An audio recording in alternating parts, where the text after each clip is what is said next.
this is Tony from Six String Corner, and today I'm going to show you the solo to Take It Easy by the Eagles. It's an old classic. Hey, for every solo that you learn, for every solo that you play, for every scale that you learn, you really should know where the notes are at. Too many people, including myself, was able to play a lot of riffs, a lot of scales, and not really know where the notes were. If you know where the notes are at, that expands your knowledge and your learning power beyond anything you can imagine. So if you don't have a very good knowledge of the fretboard, click the note finder down below. It's a free PDF, and that should hopefully get you going. So every guitar solo does tell a story, doesn't it? Doesn't matter whether it's a solo that just sort of repeats a vocal melody or a solo such as this one, which kind of has a mind of its own, but it complements the song really, really well. So this guitar solo kind of follows most pop rock style formats, in which it's very similar to poetry. I've been saying this all along in these guitar tutorial series, is that very similar to a poetry cadence that goes it just sort of follows that 1, 2, 3, 4 different lines, 4 different phrases that kind of complement each other and tell a story, or at least give you a picture of what something looks like or sounds like. So in this case, in this solo, it follows a very similar format where everything's broken down in 4s. So I'm going to get a close-up and we're going to show you how to play this solo, but also, just as importantly, how to learn it and how to practice it. Because what you don't want to do most of the time is just jump in and just kind of learn the whole thing and, okay, I think I got it. You could easily miss a lot of things if you go over it too fast. Getting the notes is only part of the story. This solo has 4 very distinct phrases in the song. And so what we want to do is we want to learn each phrase separately, preferably in order, so that by the time you get to the end, not only do you have the notes, you're not blazing through and just getting the notes, you're also during this process getting the feel or the vibe of the song. Because it's one thing just to play the notes and it can sound kind of dry, but if you have a little bit of feel into it, if you can kind of catch that vibe, that makes all the difference in how it sounds to the listener. So you really want to pay attention to how this works. Now, some of you, this process may go in one day. It may go in an hour. Some of you, it might take a day for each one or longer. And that's fine. It doesn't really matter where you are in your journey. You want to at least apply some sort of method in learning the solo to get the notes and to get the vibe of it. All right, so let's get on with it. So here's the first phrase of this solo, and it goes like this.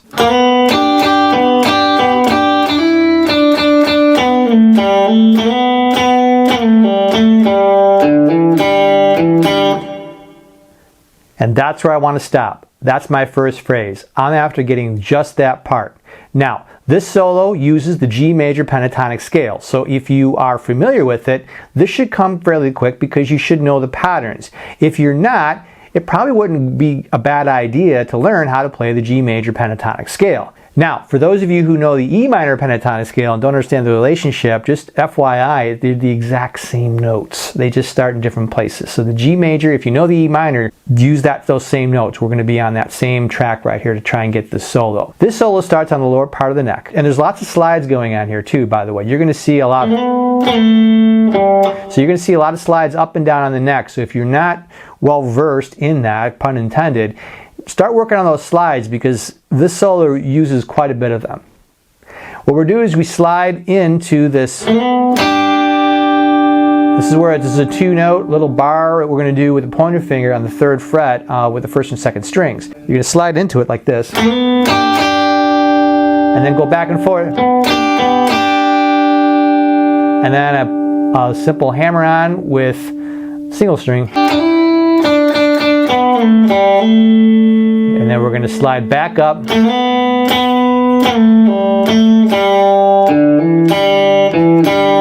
So you see we're using this part of the G major pentatonic. That's the part we're using. So there's hammer-ons in there, there's slides. So that's the section of the solo that you want to work on first. I would just work on that before you move on. And as I said earlier, some of you, this may come really quick, some may take a while. So just work on that section, get it first. Then you move on to the second section, or the second phrase. So the second phrase goes like this.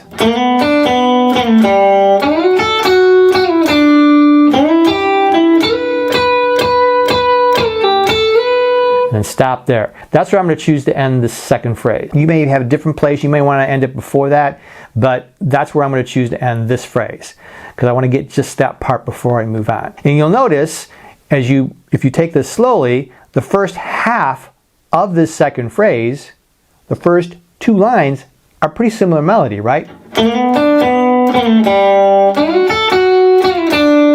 Right? We got down, down, down, down, down, down, down, down. It's that same type of flow. So this first one, basically, the first part of this starts how the solo actually originally started. All right, a slide. There's no pull-offs or hammer-ons in that part, and no pull-offs or hammer-ons here, just a slide. All right, that's almost entirely on the B string, except for this note on the E string, which is the A note. We slide up to it, but otherwise everything on this part here is on the B string. And then the second half of this, we're sliding on the G string again over here. And then we slide up to this 12th fret on the B string, like that. And then we slide down, pull off, and then after that you want to do another slide up to the 12th fret. All right, and that ends the second phrase. Now what I'm going to do is, instead of going to the third phrase, we're going to put together the first and the second phrase.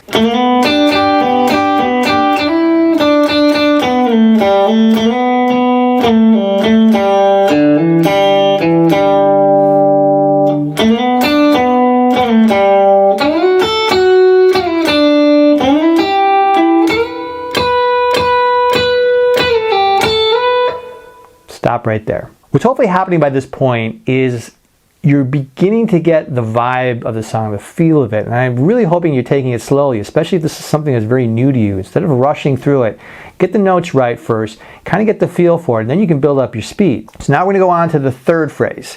So here's the third phrase, and this is how it sounds. We're going to continue on this 12th fret here, this B note, right on the 12th fret. And then after we did this last part, and now we're going to sit here on it.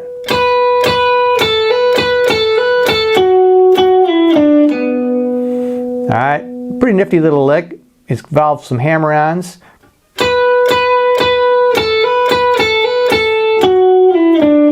And it'll slide right down on that G string. And then you're going to slide up. Right here. And then we're going to stop right at that point. A couple things to note: there is a hammer-on, definitely, and there are a couple of hammer-ons. And then there's this bending part that closes out that third phrase. And this is a real neat little lick where you're just going to bend it. And you're also going to pick, if you look on the right-hand side, I'm going to be picking on that first string with my little finger sitting on the 10th fret.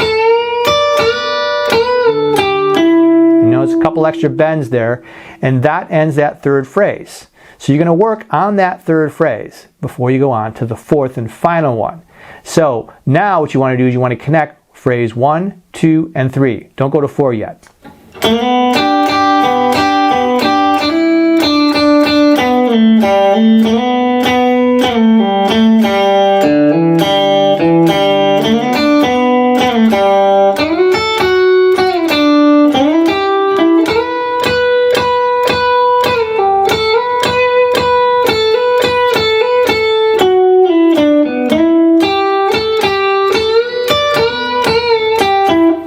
Stop right there. Now the hope is by this point you're starting to get the feel and the vibe of it. At least I hope that you're getting it. If you're paying attention, you're not just grabbing the notes, you're starting to get the feel for it.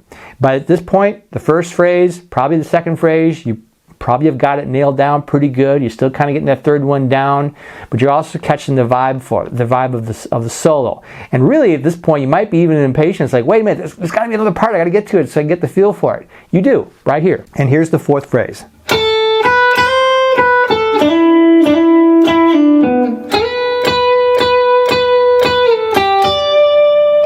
This is the only time we add an extra note off of the G major pentatonic, but that's okay. It still sounds pretty cool. We're still in the same key, which is G major. We do this right here.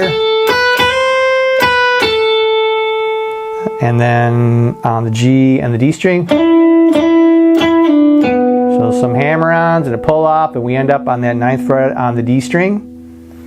And then we slide up back to this good old 12th fret on the B string. This seems to be a popular note in the solo. Slide down, then you pick this note, and you close out on the 10th fret, which is a D note, right here on the high E string. Now, one note on this last part of the solo, if you listen to it, there are a couple of guitars. There's actually a harmony section in there. So, you know, if you're the only guitar player, obviously, unless you got a harmonizer and you feel really comfortable with that, you don't necessarily have to use the harmonizer or have a second guitar player. Just pick one of these parts that works for you. This is the one that I would probably do. The other guitar actually ends up here on the 14th fret. All right, it's playing what's called a third up on the scale. And that one, if you wanted to do that and you're the only player, you can do something like this. And just slide up to that note right there. That's an F sharp, by the way, just so you know. When you get the 4th phrase, what do? You put it all together, and hopefully you got the vibe for it and the feel for it. Play it slow if you need to. I would stick to playing it slow and then start to build your speed up. In fact, you might want to go, you can go right to the actual speed of the song, or just do your best to work your way up to that speed. One last note before we go on this. If you haven't already, make sure that the fingering, what fingers are playing what note, you're paying close attention to which finger is playing what note here. Especially some of these parts of the solo where it can get kind of twisty-turny with the with the fingers. So you want to be definitely cognizant, be very aware of what fingers are playing what notes. It's really, really super important to a solo, especially a solo like this, which is really, really cool. Thanks a lot for watching, and don't forget to subscribe and like the video. Click the bell for more notifications. There's always more videos coming up, and there are plenty that are sitting on this channel as well. All right, thanks a lot, and rock on.